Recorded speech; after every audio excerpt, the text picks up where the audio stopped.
бүгінгі сіздер талқылап жатқан міндетті әлеуметтік сақтандыру жүйесі көңіліңізден шыға ма?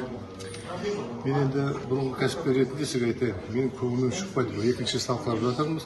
Талқылағым деген мен сұрақ қойғым да келген жоқпын. Сұрақтардың басын ашып жатыр.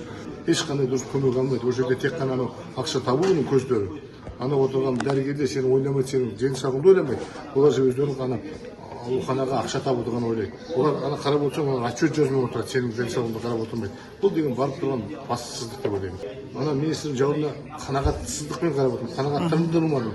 Айтқан бас десе құлақ дейді, және бір әріптесім айтты. Мына жақтан былай сұрақ қойса, басқа сұраққа жауап беріп жатады. Ол дегенім не? Ол ана министрдің өз деңгейіне дейін жетіп ана аяғынан түсінбегендіктен. Оның ондай болса қалай? Жарайды, ол кісі келгені көп болған жоқ шығар. Бірақ соның өзінде сен енді басқарушың, баяғыдан жұмыс істейтін болсаң, мәселен мысал үшін қандай адам қай мамандықта болса да өзің ана мамандығын аяғынан басынан аяғынан түсіну керек қой. Ал сұрақ қойған сұраққа депутаттар дұрыс жауап бере алмаған, сұрақ түсіне алмаған адамдар олар қайда жетеді? Бұл әділсіз жүйе, бұл шала жүйе. Мәмс жүйесін тоқтату керек деп есептейсіз бе? Мен айтты ғой Аралбайұлы, мәмс жүйесін тоқтатып, соны ретке келтірейік деп. Мен онда келіспеймін. Мәмс жүйесін жүре жөндеу керек. Ауға мен көріп тұрғам жоқ, ондай бастықтар соны жөнделетін. Және отырған мәмстің басқа атқарушы ол да түсінбейді сұраққа. Жаттап алған нәрсені оқып отыр. Бұл барып тұрған бассыздық деп ойлаймын. Осы салада қандай да бір өзгерістер, реформалық өзгерістер керек деп ойлаймын.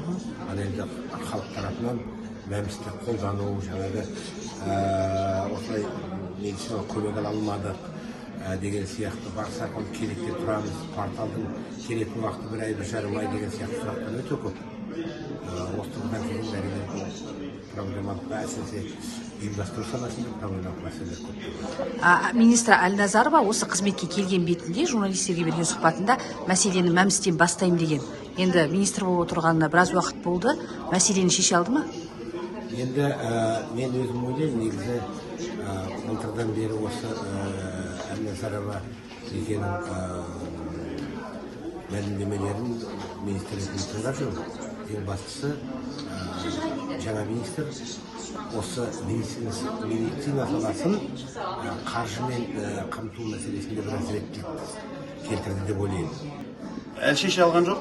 Нақты осы Әлназарова министр шеше алған жоқ. Бұрынғы министрлер де шеше алмады. Алайда бұндай қысқа мерзім шеше ала ма, шеше алмай ма деген екінші сұрақ. Енді бұған бет бұрды ма, түсініксіз шын айтсам. Бүгін тыңдап отырмыз. Нақты әрекет бола ма, болмай ма? Үлкен сұрақ. Мысалы, азаматтар ақысын төлейді, бірақ тиесілі медицина қызметті дұрыс ала алмайды. Қалайша бұл оған кез болдық? Бұл жүйені дұрыстап ретке келтіру керек.